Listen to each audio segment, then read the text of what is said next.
Here's a thought about travel stories.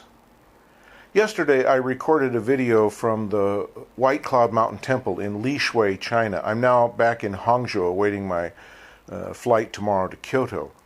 But as soon as I finished recording that video yesterday, I had a fascinating travel experience. You may remember I was talking about the fun of allowing yourself just to find a destination by following your nose.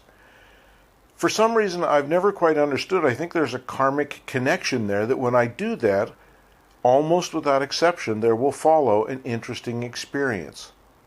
About 3:30 or so in the afternoon, after I had recorded that video, the 9 resident monks started gathering for their evening services, sort of a Buddhist equivalent of Vespers, if you will. I had some inkling about what was about to happen, so I approached the front door of the temple without going in. I wanted to be respectful of their privacy. But I did turn on my audio recorder on my phone so that I could gather the chanting that they were exhibiting during the evening services. And I sort of just respectfully stood outside the door. I assumed the standard Buddhist prayer pose and just remained there during the service so I wouldn't intrude on their experiences. About 45 minutes later, the services came to an end.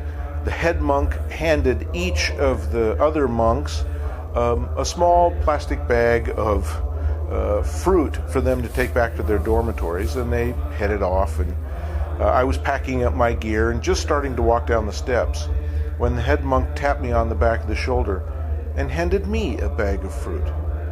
Now, I have no idea if he did this because he thought I might be hungry because I'd been photographing at the temple all afternoon.